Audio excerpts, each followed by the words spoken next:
അപ്പോൾ ഈ ദുർമന്ത്രവാദം എന്നുള്ളതൊന്ന് black magic പഴയ കാലം മുതൽക്ക് തന്നെ ഉള്ളതാണ്. ചിലർക്ക് അതാണ് ഇഷ്ടം, താമസം. ഇത് ചെയ്യാൻ പോകാൻ പാടില്ല, അനുസരിക്കാനും പാടില്ല.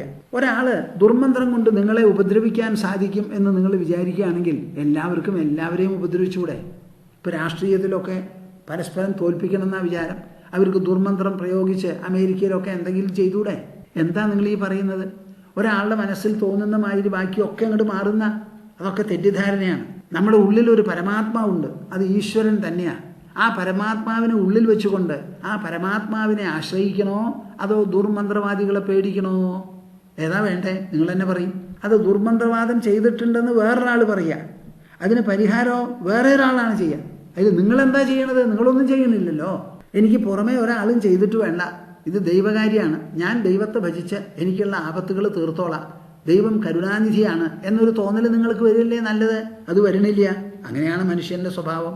അപ്പോൾ ശാസ്ത്രോചിതമായി നാം ചെയ്യുന്ന ശിഷ്ടാചാര രൂപത്തിലുള്ള പ്രവൃത്തികളൊക്കെ സാത്വികം, ആഗ്രഹമോ അത്യാർത്തിയോ അല്ല ക്രോധമോ ഒക്കെ വെച്ച് ചെയ്യുന്ന പ്രവൃത്തി രാജസം, ദുർമന്ത്രപരമായിട്ടുള്ള കാര്യങ്ങളൊക്കെ താമസം.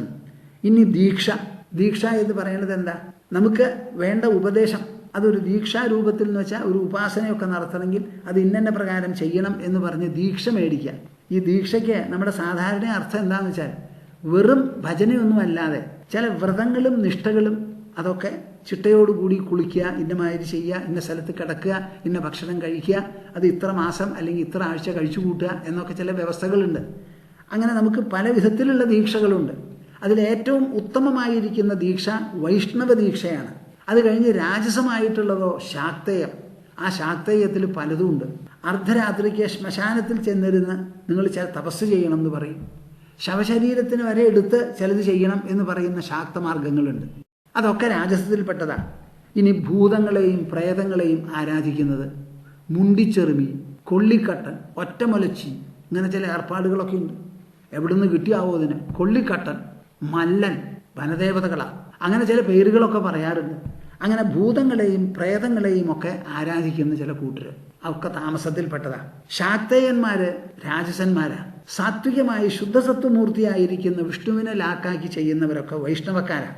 ഇനി ധ്യാനിക്കുന്നത് എങ്ങനെയാ? സത്വമൂർത്തിയെ ധ്യാനിക്കുന്നതാണ് ഉത്തമം. ശ്രീകൃഷ്ണൻ അതിനെപ്പറ്റി പിന്നീട് പറയുന്നുണ്ട്.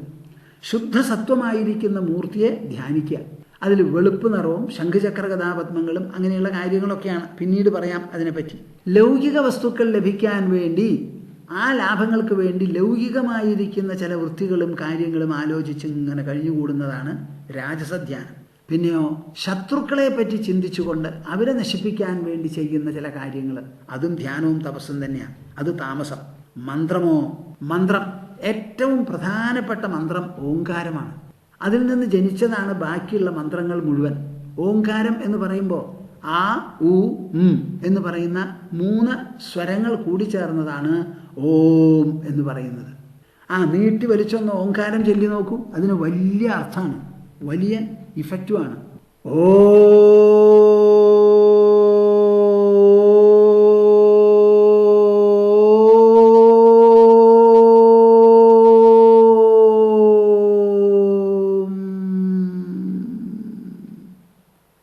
ഈ ഓംകാരം മുതൽക്കാണ് ബാക്കി എല്ലാ മന്ത്രങ്ങളും. നമ്മുടെ മന്ത്രങ്ങളിലൊക്കെ മുമ്പിൽ ഈ ഓംകാരമുണ്ട്. ഇപ്പം ഗായത്രി ആണെങ്കിൽ ഓം ഭൂർഭുവസ്സുവഃ തത്സവിതുർവരേണ്യം ഭർഗോ ദേവസ്യ ധീമഹി ധിയോ യോ നഃ പ്രചോദയാത്. അതിൻ്റെ മുൻപിലുമുണ്ട് ഓം. സ്വതവേ ഗായത്രിയിൽ ഭർഗോ ദേവസ്യ ധീമഹി ധിയോ യോ നഃ പ്രചോദയാത് എന്നുള്ള ഗായത്രി ഉണ്ടല്ലോ. തത്സവിതുർവരേണ്യം ഭർഗോ ദേവസ്യ ധീമഹി ധിയോ യോ നഃ പ്രചോദയാത്. ഈ 3 പാദങ്ങളുള്ളതാണ് ഗായത്രി. അതിൽ ഓം ഭൂർഭുവസ്സുവഃ എന്ന് കൂട്ടിച്ചേർത്തതാണ്. എല്ലാറ്റിൻ്റെയും മുൻപിൽ ഓം പവിത്രീകരണത്തിന് വേണ്ടി സൂചിപ്പിക്കാൻ. ഭഗവത്ഗീതയിൽ അതിൻ്റെ വ്യാഖ്യാനവും കൊടുത്തിട്ടുണ്ട്. ഞാനിതിന് മുൻപ് എവിടെയോ പറഞ്ഞിട്ടുണ്ടോയെന്ന് എനിക്കറിയില്ല. പറഞ്ഞിട്ടുണ്ടെങ്കിൽ ഒന്നും കൂടി പറയാം. ഈ 3 എണ്ണമല്ല, ഗായത്രിക്ക് 4ാമത് ഒരു പാദമുണ്ട്. അത് സാധാരണ ഉപയോഗിക്കാറില്ല. അതിന് പകരം ഇപ്പോൾ അവരെന്താ ചെയ്തിരിക്കുന്നത്? ഓം ഭൂർഭുവസ്സുവഃ എന്ന് ആദ്യം കൂട്ടിച്ചേർത്തു. പക്ഷെ ഗായത്രി മന്ത്രത്തിൽ മറ്റേ 3 പാദങ്ങളേ ഉള്ളൂ. അത് വളരെ വിശേഷപ്പെട്ടതാണ് ആ പ്രണവം. അതോടുകൂടി ചേർത്തിട്ടുള്ള മന്ത്രങ്ങൾ, നല്ല മന്ത്രങ്ങൾ എന്തൊക്കെയുണ്ടോ അതൊക്കെ സാത്വികമാണ്. ലൗകിക ലാഭങ്ങൾക്ക് വേണ്ടി നാം ചെയ്യുന്നത്. ഈ നല്ല മന്ത്രജപം കൊണ്ട് നാം ഉദ്ദേശിക്കുന്നത് എന്താ? നമ്മുടെ മനസ്സ് ശുദ്ധമാവണം. ഭഗവത്ഗീതയിൽ കൃഷ്ണൻ പറയുന്നത് മാതിരി ആത്മശുദ്ധയെ എന്നാണ്. ആത്മശുദ്ധയെ, അവനവൻ്റെ ശുദ്ധിക്ക് വേണ്ടിയിട്ടാണ് നാം ധ്യാനിക്കുകയും ജപിക്കുകയും ഒക്കെ ചെയ്യുന്നത്. നമുക്ക് ശുദ്ധി വന്നാൽ എല്ലാമായി. ഇവിടെ ലൗകിക വസ്തുക്കൾ കിട്ടാൻ വേണ്ടി നാം ജപിക്കുന്ന ജപങ്ങളുണ്ടല്ലോ, ആ ജപങ്ങളൊക്കെയാണ്, ധ്യാനവുമൊക്കെയാണ് രാജസം. ഇനിയോ പ്രേതാദികളെക്കുറിച്ച് ചിന്തിക്കുന്നത്. അപ്പോൾ പല പ്രേതങ്ങളും അങ്ങനെയാണ് ഇങ്ങനെയാണെന്ന് പറഞ്ഞ പല മൂർത്തികളുണ്ട്. അവയെക്കുറിച്ച് ധ്യാനിച്ചാൽ പെട്ടെന്ന് കിട്ടും. കാങ്ക്ഷന്ത കർമ്മണാം സിദ്ധിം യജന്തൈഹ ദേവതാഃ ക്ഷിപ്രം ഹി മാനുഷേ ലോകേ സിദ്ധിർ ഭവതി കർമ്മജ എന്ന് ഭഗവത്ഗീതയിൽ കൃഷ്ണൻ 3-ാം അധ്യായത്തിൽ പറയുന്നുണ്ട്. കർമ്മസിദ്ധി വേണം എന്ന് പറഞ്ഞ് ദേവതകളെ പലതരത്തിലും ഉപാസിക്കുമത്രേ. അതിലും താഴ്ന്ന ഉപാസനയാണ് പ്രേതാദികളെയും ഭൂതാദികളെയും ഒക്കെ ഉപാസിക്കുന്നത്. അതൊക്കെ ഉപയോഗിക്കുന്ന മന്ത്രം ഒന്ന് രാജസം, ഒന്ന് താമസം. ഏറ്റവും വിചിത്രം ഉചിതമായിട്ടുള്ളത് പ്രണവം ഉപയോഗിച്ചുകൊണ്ട് ചെയ്യുന്ന മന്ത്രങ്ങൾ. ഇനി സംസ്കാരമാണ് 10ാമത്തത്. എന്താ ഈ സംസ്കാരം? എന്ത് സംസ്കാരത്തിൻ്റെയും സംസ്കാര പരിശീലനത്തിൻ്റെയും ഉദ്ദേശം മനസ്സിനെ ശുദ്ധീകരിക്കുന്നതാണ്. മനസ്സിന് ശുദ്ധി എന്ന് പറഞ്ഞാൽ എന്താ? ആഗ്രഹങ്ങളില്ലാതെയാവുക, കാമക്രോധാദി മതമോഹം ആശ്ചര്യങ്ങൾ ഇല്ലാതെയാവുക. മനസ്സ് ശുദ്ധമായി ഈശ്വരൻ എന്നൊരു വിശ്വാസവും ഒരു ചിന്തയും മാത്രമേ ഉള്ളൂ. ആ ഈശ്വരനാകട്ടെ പരമാത്മാവാണ് എന്നുള്ളൊരു ബോധ്യവും നമ്മുടെ മനസ്സിലുണ്ട്. ആ സങ്കല്പത്തിൽ നാം ചെയ്യുന്നതൊക്കെ മനസ്സിനെ ശുദ്ധിയാക്കുന്നതാണ്. പിന്നെയുള്ള സംസ്കാരത്തിൻ്റെ പേരിൽ എന്താ? വേഷസംസ്കാരം, ഭൂഷണ സംസ്കാരം, അതൊക്കെ സംസ്കാരത്തിൽപ്പെട്ടതാ. ആ വേഷഭൂഷണങ്ങൾ എന്തിനാ? ദേഹത്തിന് മോടി പിടിപ്പിക്കാനാണ്. അപ്പം ദേഹമോടിക്ക് വേണ്ടി ഇപ്പം ഇന്നത്തെ കാലത്ത് ആലോചിച്ച് നോക്കൂ. പഴയ കാലത്തൊക്കെ പുരുഷന്മാരെ മുഖം വടിക്കും, തലമുടിയൊക്കെ ഒന്ന് ക്രോപ്പ് ചെയ്യും, അല്ലെങ്കിൽ തലമുടിയും വടിക്കും, ശിഖ വയ്ക്കും, അങ്ങനെയൊക്കെയാണ്.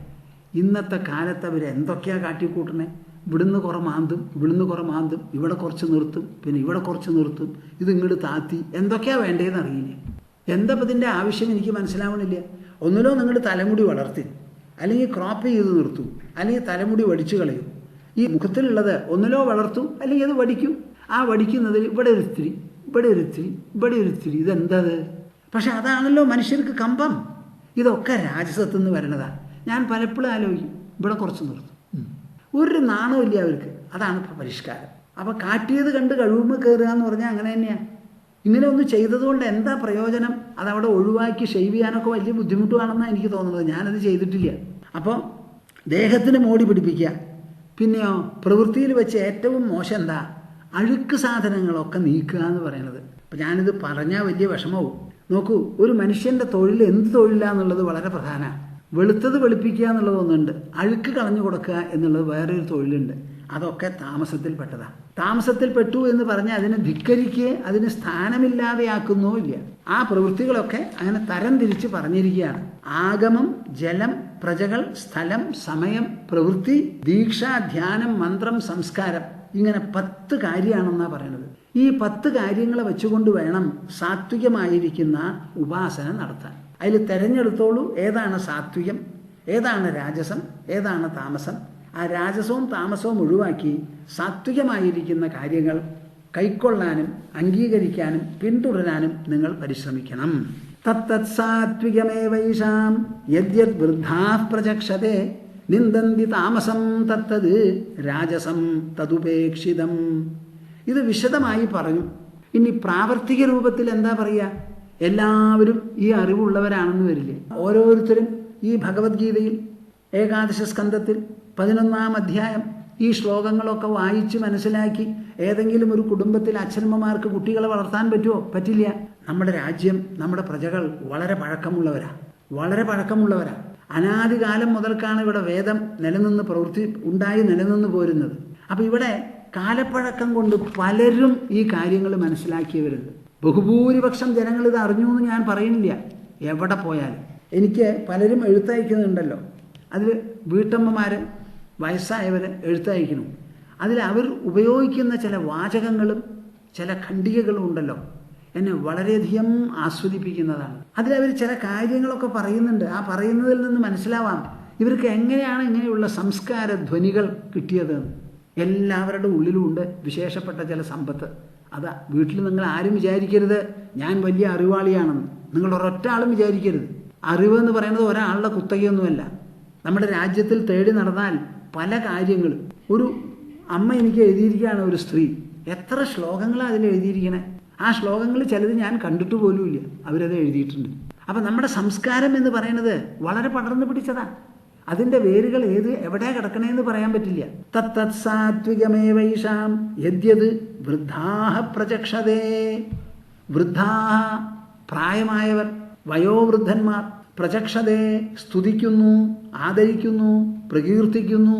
അപ്പോൾ വയസ്സായവരോട് ചോദിച്ചാൽ അവർ പറയും, ദാ ഇങ്ങനെ ഞാൻ കേട്ടിട്ടുണ്ട് കേട്ടോ, ഇതാണ് അതിൻ്റെ അർത്ഥം. ഇപ്പം നമ്മളൊക്കെ തുളസി വെച്ച് പൂജിക്കുന്നവരാണ്, കൂളകം വെച്ച് പൂജിക്കുന്നവരാണ്. പക്ഷേ ഈ തുളസി പൂജ എന്തിനാ, അല്ലെങ്കിൽ തുളസി എന്തിനാ ഉമ്മറത്തെന്ന് അത് ചോദിച്ചാൽ മറുപടി പറയാൻ പറ്റില്ല. അങ്ങനെ 10 പേരോട് ചോദിച്ചു നോക്കൂ, ആരെങ്കിലും ഒരാൾ അതിന് മറുപടി പറയും. അപ്പോൾ ഇത് വലിയൊരു സംസ്കാരമാണ്. അപ്പം വയസ്സായവരെ ചൂണ്ടിക്കാണിക്കുന്നതും സ്തുതിക്കുന്നതും ആരാധിക്കുന്നതും സമ്മതം പ്രദർശിപ്പിക്കുന്നതുമായിട്ടുള്ള കാര്യങ്ങളാണ് സത്വം. അവിടെ പറഞ്ഞങ്ങോട്ട് നിർത്തി. എല്ലാവർക്കും ഈ ശാസ്ത്രം വായിച്ച് മനസ്സിലാക്കാൻ സാധിച്ചു എന്ന് വരില്ല. അപ്പം നിങ്ങൾ ആരും തോന്നിയത് കാണിക്കരുത് കേട്ടോ, തോന്നിയത് കാണിക്കരുത്. ഞാൻ ഇങ്ങനെ ഉദ്ദേശിക്കുന്നു, അത് ശരിയോ എന്ന് മുതിർന്നവരോട് ചോദിക്കുക, ചോദിച്ചിട്ട് ചെയ്യുക. അങ്ങനെ ചോദിച്ച് ചെയ്ത് നമുക്ക് ചില പഴക്കങ്ങളൊക്കെ വന്നിട്ടുണ്ട്. നമ്മുടെ ക്ഷേത്രത്തിൽ നവീകരണം നടത്താറുണ്ട്. കേരളത്തിലുള്ള ബ്രാഹ്മണർ, നമ്പൂതിരിമാരാണ് സാധാരണ നടത്താറുള്ളത്. അപ്പോൾ ഇവിടെ ഈ ഐകുന്ന പാണ്ഡവഗിരി ദേവീക്ഷേത്രത്തിൽ ഒരു പുനഃപ്രതിഷ്ഠയും നവീകരണവും നടത്താനായി 985 പുറപ്പെട്ടപ്പോൾ ഞാൻ ഈ നവീകരണം എന്ന് പറയുന്നത് എന്താ എന്ന് ജനങ്ങളെ ഒന്ന് പറഞ്ഞ് മനസ്സിലാക്കിയില്ലെങ്കിൽ അവർക്ക് അതിലെന്താ താല്പര്യം? 10-11 ദിവസം 10-11 ബ്രാഹ്മണർ വന്ന് അവിടെ നടത്താൻ പോകുന്ന നവീകരണ പ്രക്രിയകളുണ്ടല്ലോ, ചടങ്ങുകൾ, അതൊക്കെ ആ ദേവന് വേണ്ടിയിട്ടുള്ളതാണ്. വാസ്തവത്തിൽ ഒന്നും ഭക്തന്മാരെ ഉദ്ദേശിച്ച് ചെയ്യുന്നതില്ല, ദേവന് വേണ്ടിയിട്ടാണ്. അപ്പോൾ ദേവന് വേണ്ടിയിട്ട് നടത്തുമ്പോൾ ആ സ്ഥലമൊക്കെ ഒന്ന് വളഞ്ഞു വയ്ക്കിയവർ ആർക്കും അകത്ത് കിടക്കാനൊന്നും അനുവദിക്കില്ല. അങ്ങനെ ആയാൽ പിന്നെ എങ്ങനെയാ? പക്ഷേ ഇതിനുള്ള പണമോ സമ്പത്തോ ഒക്കെ ജനങ്ങളിൽ നിന്ന് വരും വേണം. അപ്പോൾ അവരിൽ നിന്ന് നവീകരണത്തിനുള്ള വിഭവങ്ങളൊക്കെ ശേഖരിച്ചു. നവീകരണം ഇവിടെ രഹസ്യമായിട്ട് കഴിഞ്ഞു, ഒരാൾക്കും വരാൻ പറ്റില്ല എന്ന് പറഞ്ഞാൽ അത് എങ്ങനെയാണ് ശരിയാവുക? ഈ ജനങ്ങളെ ഇത് പറഞ്ഞ് മനസ്സിലാക്കണം, അവിടെ നടക്കുന്ന ചടങ്ങുകൾ എന്താണ്. അപ്പം ഞാൻ സ്വതവേ സംസാരിക്കുന്ന ആളാണല്ലോ. അപ്പോൾ തന്ത്രിമാരെ വിളിച്ച് ചോദിച്ചു, ഞാൻ കുറേശ്ശെയായിട്ട് എഴുതിയുണ്ടാക്കി. അപ്പോൾ അവർ പറയുകയാണ്, ഞങ്ങൾക്കിതൊക്കെ ചെയ്യാനറിയാം, കാരണവന്മാർ പറഞ്ഞു കേട്ടിട്ടുണ്ട്, ഇത് മുഴുവൻ വിശദീകരിക്കാൻ ഒരു പക്ഷേ ഞങ്ങൾക്ക് സാധിച്ചില്ല എന്ന് വരുന്നു. എന്തിനാ ഞാനിത് പറഞ്ഞത്? നമ്മുടെ ഈ സംസ്കാര കാര്യങ്ങളൊക്കെ വളരെ പുരാതനങ്ങളാണ്. അതിൻ്റെ ചില ഭാഗങ്ങളൊക്കെ ചിലരുടെ കയ്യിലുണ്ട് എന്നല്ലാതെ എല്ലാം വിവരിക്കാനുള്ള ആൾക്കാരെ വളരെ ചുരുക്കേ കാണുള്ളൂ. അപ്പോൾ കൃഷ്ണൻ ഇവിടെ പറയണത് എന്താണെന്ന് ആലോചിച്ചോളൂ. തത്തത് സാത്വികമേവൈഷാം യദ്യത് വൃദ്ധാഹ പ്രചക്ഷതേ. നല്ല കാലപ്പഴക്കമുള്ളവര്, വയോവൃദ്ധന്മാര്, പലതും കണ്ടും കേട്ടും അവരുടെ സാധാരണ താല്പര്യങ്ങൾ കുട്ടിയായിരിക്കുമ്പോൾ കളിക്കുക, കല്യാണം കഴിഞ്ഞാൽ വിഷയവാസന, കുട്ടികളെ വളർത്താനുള്ള വ്യഗ്രത, അതൊക്കെ കഴിഞ്ഞ് പ്രായമായി അവർക്ക് 65, 70, 75 വയസ്സായി. അപ്പം അവരുടെ വായിൽ നിന്ന് പറയുമ്പോൾ അവർ നല്ല പാകത്തോടു കൂടിയേ സംസാരിക്കുള്ളൂ, നല്ല കാര്യങ്ങളെ പറയുള്ളൂ. അപ്പം അവരുടെ അഭിപ്രായത്തിൽ എന്താണോ ഉത്തുംഗമായിട്ടുള്ളത് അതാണ് വാസ്തവത്തിൽ സാത്വികം. ഒറ്റ വാക്കിൽ കഴിച്ചു. ഞാൻ പറയും, ഇവിടെ ക്ഷേത്രം ഒരു ഭരണസമിതി ഉണ്ടാക്കുമ്പോൾ അതിൽ നിങ്ങൾക്ക് 2 പേരെങ്കിലും പ്രായം ചെന്ന നല്ല കുടുംബത്തിൽ പാരമ്പര്യത്തിൽപ്പെട്ടവർ വേണമെന്ന്, അല്ലെങ്കിൽ നിങ്ങൾ ചെയ്യുന്നതൊക്കെ വഴിതെറ്റിപ്പോവും. പ്രായം ചെന്നവർ 2 പേരെങ്കിലും ക്ഷേത്രഭരണത്തിൽ വേണം. എന്തിനു വേണ്ടി? നാം ചെയ്യുന്ന പ്രവൃത്തികൾ താളം തെറ്റിപ്പോകരുത് എന്നുള്ള ഉദ്ദേശത്തിൽ. ഒരു എഴുന്നള്ളിപ്പ്, ഇവിടെ ഞങ്ങൾക്കൊരു ശിവക്ഷേത്രമുണ്ട് ശങ്കരമംഗലം. അപ്പോൾ അതിൽ എല്ലാവർക്കും കൂടി ഒരു അഭിപ്രായം ഉണ്ടായി, എന്ത്, തേവരെ ഒന്ന് ഇങ്ങോട്ട് എഴുന്നള്ളിക്കണം. അപ്പോൾ പ്രശ്നം വെച്ചപ്പോൾ അവർ പറഞ്ഞു, ഈ തേവരെ പുറത്തേക്ക് ഒരിക്കലും എഴുന്നള്ളിക്കരുത്. മതിൽക്കെട്ടിൻ്റെ ഉള്ളിൽ നിങ്ങൾ എന്ത് വേണമെങ്കിൽ ചെയ്തോളൂ, പുറത്തേക്ക് ശിവക്ഷേത്രത്തിൽ എഴുന്നള്ളിപ്പില്ല എന്ന്. എങ്ങാനും അറിയാതെ പുറത്തേക്ക് കെട്ടി എഴുന്നള്ളിച്ചിട്ടുണ്ടെങ്കിലോ വല്ല അപകടമൊക്കെ പെടും. അപ്പം നമ്മൾക്ക് അങ്ങനെ പെട്ടെന്ന് ഈ പരമ്പരാഗതമായിട്ടുള്ള കാര്യങ്ങളെ പെട്ടെന്ന് നമ്മളങ്ങനെ മാറ്റിയെടുക്കാൻ പറ്റില്ല. അത് വളരെ ആലോചിച്ചിട്ട് വേണം ചെയ്യാൻ. അതിനാണ് ഇവിടെ ഒരു പ്രശ്നവിചാരവും ഒരു പ്രശ്നചിന്തയും. ആ ദേവജ്ഞന്മാർ എന്ന് പറയുന്ന പ്രാശ്നികന്മാർ വന്ന് അവർക്ക് വേണ്ടിയിട്ടല്ലല്ലോ അവർ പറയുമ്പോൾ അതെല്ലാവരും അങ്ങോട്ട് സമ്മതിക്കുക. നമുക്ക് എല്ലാവർക്കും ഒരു അഭിപ്രായം ഉണ്ടാവും, ഞങ്ങളിതിൽ കൈവയ്ക്കാൻ പോണു, ഇത് ശരിയോ തെറ്റോ എന്ന് മനസ്സിലാവണം, ഇത് ഞങ്ങൾക്ക് വേണ്ടിയിട്ടല്ല, വളരെ പാരമ്പര്യമുള്ള സ്ഥലമാണ്, ഇതിൽ എന്തെങ്കിലും അപകടം വന്നാൽ അത് വിഷമാണ്, അതുകൊണ്ട് ദോഷവശങ്ങളൊക്കെ കാണിച്ചു തന്ന് നല്ല നിർദ്ദേശം തരണം എന്നുള്ളൊരു പ്രാർത്ഥനയോട് കൂടിയിട്ടാണ് നമ്മൾ ഈ പ്രശ്നത്തിന് പുറപ്പെടുന്നത്. അത്രയേ നമുക്ക് സാധിക്കുള്ളൂ. അപ്പോൾ ഇതൊരു പ്രധാനപ്പെട്ട കാര്യമാണ്. യദ്യത് വൃദ്ധാഹ പ്രചക്ഷതേ. പ്രായമൂപ്പുള്ളവര്, വയോവൃദ്ധന്മാരായിട്ടുള്ളവർ, ജീവിതത്തിലെ അനുഭവം കൊണ്ടും അറിവ് കൊണ്ടും നല്ല പാകമുള്ളവരുണ്ടല്ലോ, അവരോട് ചോദിച്ച് അവർ മുദ്ര കുത്തുന്നതാണ് സാത്വികമായിട്ടുള്ളത്. നിന്ദന്തി താമസം തത്തത്. അവർ പറഞ്ഞു അത് കൊള്ളില്ല, ചെയ്യരുത് കേട്ടോ എന്ന് പറഞ്ഞാൽ പിന്നെ ചിന്തിക്കരുത്, ആ ആള് വയസ്സനാ, നമ്മളൊക്കെ ചെറുപ്പക്കാരാ എന്ന് പറഞ്ഞ് പുറപ്പെടരുത്. ഞങ്ങളിവിടെ ഈ ഐകുന്ന് ദേവീ ക്ഷേത്രത്തിൽ, കുന്നിൻ്റെ മുകളിലാണല്ലോ ക്ഷേത്രം, ആ ദേവിയെ എഴുന്നള്ളിച്ച് പ്രതിഷ്ഠാ ദിനത്തിന് കുറച്ച് ദൂരത്തേക്ക് കൊണ്ടുപോകണം എന്നൊരു അഭിപ്രായം ഇവിടെ ചിലർക്കുണ്ടായിരുന്നു. താല്പര്യം നല്ലതാണല്ലോ, അങ്ങനെയൊക്കെ ആലോചിക്കാം. പക്ഷേ എന്തായാലും തന്ത്രിയോട് ചോദിച്ച് അദ്ദേഹം സമ്മതിക്കുന്നുണ്ടെങ്കിൽ മാത്രമേ തിടമ്പ് പുറത്തേക്ക് കൊണ്ടുപോകാൻ പാടുള്ളൂ എന്ന് പറഞ്ഞു. ഞാൻ തന്ത്രി സമ്മതിക്കണം, അദ്ദേഹത്തിൻ്റെ അഭിപ്രായം എന്തായാലും കൊള്ളാം, ഞാൻ ഇവിടുന്ന് പോകണു, നിങ്ങൾ ചർച്ച ചെയ്തോളൂ എന്ന് പറഞ്ഞിട്ട് ഞാൻ പോവുക ചെയ്തത്. അപ്പം തന്ത്രി പറയണു, എന്തായാലും ഈ ക്ഷേത്രത്തിനൊരു അതിർത്തി ഉണ്ട്, അവിടെ ഒരു ആലുണ്ട്, ആ ആല് വിട്ടിട്ട് ഈ തിടമ്പ് കൊണ്ടുപോകാൻ പാടില്ല എന്ന് പറഞ്ഞു. ജനങ്ങളത് സമ്മതിച്ചു. അപ്പം നമ്മൾ ചെയ്യുന്നത് എന്താ? നമ്മുടെ വീട്ടുകാരിയല്ല, ഒരു ദേവകാരിയാ. ആ ദേവി ആരെയാ പ്രതിനിധാനം ചെയ്യുന്നത്? വലിയ ഒരു ജനാവലിയാണ്. അപ്പം അവർക്ക് നന്മയ്ക്ക് വേണ്ടി നാം ചെയ്യുന്ന കാര്യങ്ങളിൽ എന്തെങ്കിലും താളം തെറ്റി അപകടം വന്നാലോ? വളരെ സൂക്ഷിച്ചിട്ട് വേണം ഇതൊക്കെ ചെയ്യാൻ, പെട്ടെന്ന് അങ്ങോട്ട് വിട്ടുകളയരുത്. അതാണ് പറയുന്നത് തത്തത് സാത്വികമേവ ഈശാം. അതാണ് സാത്വികം എന്ന് പറയുന്നത്.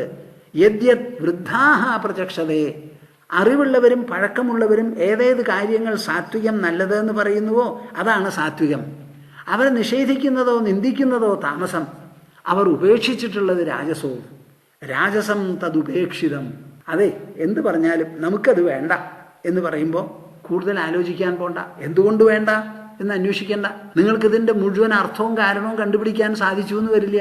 എന്തിനാ അതിന് പോണേ? ചിരകാല പരീക്ഷിതങ്ങളായിരിക്കുന്ന കാര്യങ്ങളുണ്ടല്ലോ, അത് വെച്ചുകൊണ്ട് മുൻപോട്ട് പോയാൽ പോരെ? ഉള്ള നാഗരികത മുഴുവൻ പ്രകടമാക്കാനാണോ ദേവസ്ഥാനങ്ങൾ? അതോ പഴഞ്ചത്തിൻ്റെ സ്വാധീനം നമ്മൾ ഉൾക്കൊള്ളാനോ? അപ്പം സംസ്കാരമാണ് ഇവിടെ കൈകാര്യം ചെയ്യുന്നത്. ഇവിടെ നമ്മൾ കൈകാര്യം ചെയ്യുന്നത് ബാഹ്യമായിരിക്കുന്ന സയൻസ് അല്ല, അത് നല്ലപോലെ മനസ്സിലാക്കണം. സാത്വികാന്യേവ സേവേത പുമാൻ സത്വവിവൃദ്ധയേ തതോ ധർമ്മസ്തതോ ജ്ഞാനം യാവത് സ്മൃതിരപോഹനം. സാത്വികാന്യേവ സേവേത പുമാൻ സത്വവിവൃദ്ധയേ. നമുക്ക് സത്വഗുണം വളരണം, സത്വഗുണം വളരണം, സത്വഗുണം വളരണം, വളരണം വളരണം വളരണം വളരണം എന്ന് പറഞ്ഞതുകൊണ്ട് വളരുമോ? വളരില്ല. സാത്വികമായിരിക്കുന്ന കാര്യങ്ങളെ നാം സേവിക്കണം എന്ന് പറഞ്ഞാലോ പരിശീലിക്കണം, അനുധാവനം ചെയ്യണം, പിന്തുടരണം, ഉൾക്കൊള്ളണം, നിലനിർത്തണം. അപ്പൊ സാത്വികമായിരിക്കുന്ന കാര്യങ്ങളെ സേവിക്കുക. പുമാൻ സത്വവിവൃദ്ധയെ, സത്വഗുണം വർദ്ധിക്കണം എന്നുണ്ടെങ്കിൽ, അപ്പൊ സത്വഗുണം വർദ്ധിക്കാനായി സാത്വികമായ കാര്യങ്ങൾ എന്തൊക്കെയുണ്ടോ അത് കുറേശ്ശെയായിട്ടോ കൂടുതൽ കൂടുതലായിട്ടോ തൻ്റെ ജീവിതത്തിൽ ഉൾക്കൊള്ളിച്ച് അതിന് സ്ഥാനം കൊടുത്ത് അതിനെ പിന്തുടരുക. തതോ ധർമ്മ തതോ ജ്ഞാനം യാവത് സ്മൃതി അപോഹനം. അതിൽ നിന്നാണ് ധർമ്മം വളരുക, അതിൽ നിന്നാണ് ജ്ഞാനം, വിവേകമുണ്ടാവുക. യാവത് സ്മൃതി അപോഹനം. ജീവിതം ഉള്ളിടത്തോളം കാലം നമുക്ക് ആ ആത്മജ്ഞാനത്തിൽ ഒരു വ്യഗ്രത വരും. അപോഹനം, തെറ്റായിട്ടുള്ള അഭിമാനം, അഹങ്കാരം അത് ഇല്ലാതെയാവുകയും ചെയ്യും സാത്വികം കൊണ്ട്. അപ്പൊ സാത്വികം കൊണ്ടുള്ള നേട്ടം എന്താ? അഹങ്കാരവും മമതയും ഒക്കെ പോണം. അന്തരാത്മാവിനോട് വേണ്ടത്ര ആഭിമുഖ്യം നമുക്ക് വളരണം, പ്രതിബദ്ധത ഉണ്ടാവണം, നല്ല ശുദ്ധി, നല്ല സന്തോഷം, മനസ്സന്തോഷം, ഇതൊക്കെ നമുക്ക് വേണം. സാത്വികാന്യേവ സേവേത പുമാൻ സത്വവിവൃദ്ധയെ. അപ്പൊ വെറുതെ സത്വഗുണം എന്ന് പറഞ്ഞ് ശാസ്ത്രം വിടുന്നില്ല, കൃഷ്ണനും വിടുന്നില്ല. സത്വഗുണം നിങ്ങളിൽ ഓരോരുത്തരിലും വളർത്താനുള്ള വഴി എന്താ അതും പറഞ്ഞ് മനസ്സിലാക്കി തരുന്നുണ്ട്. ആ സാത്വികമായിരിക്കുന്ന ആചാരങ്ങൾ നിങ്ങൾ സ്ഥാനം കൊടുത്ത് നിങ്ങളുടെ കുടുംബത്തിലും നിങ്ങളുടെ വ്യക്തിയ ജീവിതത്തിലും നിങ്ങൾ പെരുമാറുന്ന സ്ഥലങ്ങളിലും ഒക്കെ ഉണ്ടായിക്കോട്ടെ. അതൊക്കെയാണ് നമുക്ക് ആവശ്യം. തതോ ധർമ്മ തതോ ജ്ഞാനം. അതുകൊണ്ടാണ് ധർമ്മം, അതുകൊണ്ടാണ് അറിവ്, ജ്ഞാനമുണ്ടാവുക. യാവത് സ്മൃതി അപോഹനം. ആ ജ്ഞാനം എപ്പോഴാ? ജീവൻ ഉള്ളിടത്തോളം കാലം നമുക്ക് അത് മറന്നു പോകരുത്. അഹങ്കാരവും മമതയും ഇല്ലാതെയാവും വേണം. നമ്മൾ എന്ത് കാണുന്നതിലും കേൾക്കുന്നതിലും പ്രവർത്തിക്കുന്നതിലും എല്ലാറ്റിലും ഈ സാത്വിക ഭാവം ഉൾക്കൊള്ളണം. നമ്മളിൽ എന്തൊക്കെയാ?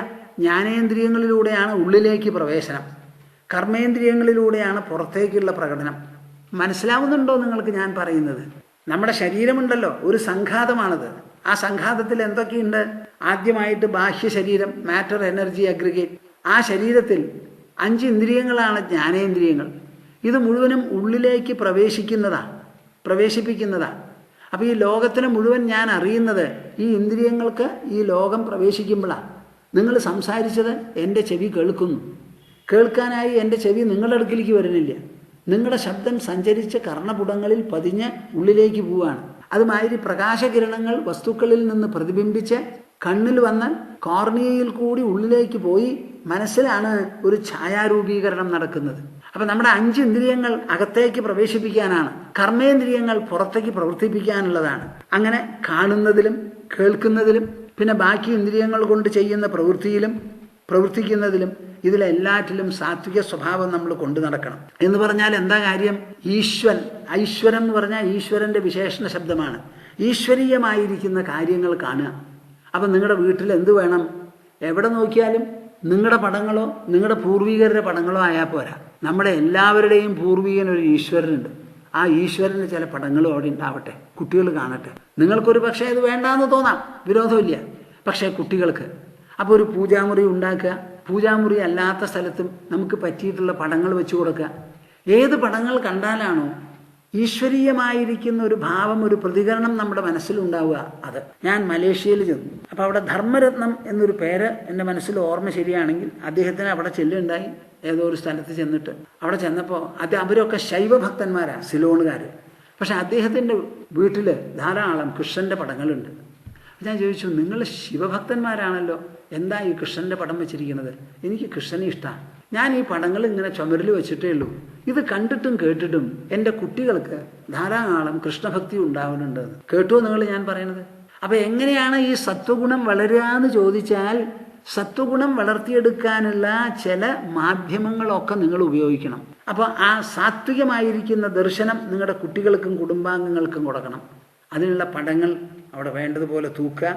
അങ്ങനെയുള്ള സ്ഥലങ്ങൾ ഇടയ്ക്കിടയ്ക്ക് പോയി കാണുക. ഈശ്വരീയമായിരിക്കുന്ന ഗാനങ്ങളോ സ്തുതികളോ, അന്നത്തെ കാലത്ത് പല ടേപ്പ് റെക്കോർഡറും പലതും ഉണ്ടല്ലോ, CD ഒക്കെ DVD ഒക്കെ ഉണ്ടല്ലോ. അതിൽ നമുക്ക് എന്തെങ്കിലുമൊക്കെ ധാരാളം സ്തോത്രങ്ങളുണ്ട്, വിഷ്ണു സഹസ്രനാമമുണ്ട്, നാരായണീയമുണ്ട്, പലതും ഉണ്ട്. അതൊക്കെ നിങ്ങൾ കേൾക്കൂ. കാറ് ഡ്രൈവ് ചെയ്യുന്ന സമയത്ത് കേൾക്കൂ. അല്ല, ഇതുമാതിരിയുള്ള ലെക്ചറാണല്ലോ. എൻ്റെ ലെക്ചർ പലപ്പോഴും കാറിൽ കേൾക്കുന്നവരാ കൂടുതൽ പേരും, അങ്ങനെയുള്ളവരുണ്ട്. അപ്പം നിങ്ങൾക്ക് എന്ത് വേണമെങ്കിലും അത് ചെയ്യാം. അതുമാതിരി ഈശ്വരീയമായ എന്തെങ്കിലും ഒന്ന് കൈ കാലുകൊണ്ട് നിങ്ങൾ ചെയ്യണം. 4 പുഷ്പമെടുത്ത് ആ പടത്തിൻ്റെ അവിടെ ഇടേ, അല്പം പാല് കൊണ്ടുവന്ന് നിവേദിക്കുകയെ. നിങ്ങൾക്ക് ഈശ്വര കൈങ്കര്യം എന്ന് പറയുന്നത് എന്താണ്, സേവ എന്ന് പറയുന്നത്, അത് നോക്കി ചെയ്യാം. ഇത് വളരെ പ്രധാനമാണ്, വളരെ പ്രധാന. ഈ ഭഗവത്ഗീത മുതലായിട്ടുള്ള പുസ്തകങ്ങൾ വായിക്കുക. ഒരു ദിവസം ഒരു അധ്യായം, തുടക്കത്തിൽ അറ്റ്ലീസ്റ്റ് 4 ശ്ലോകമെങ്കിലും വായിക്കും. അത് വേണ്ടതുപോലെ അക്ഷരസ്ഫുടതയോടുകൂടി വായിക്കുക. എന്തിനാന്ന് ചോദിക്കരുത്. എൻ്റെ ജീവിതത്തിൽ സാത്വികമായിരിക്കുന്ന ചില കാര്യങ്ങൾ തൊടുത്തുവിടാൻ വേണ്ടിയിട്ട് ഞാൻ ചെയ്യുന്നതാണ്. വേറെ എവിടെയാ സാത്വികം? ഒരു സ്കെയിലിൽ എഴുതി വെച്ചതാ? അല്ലല്ലോ.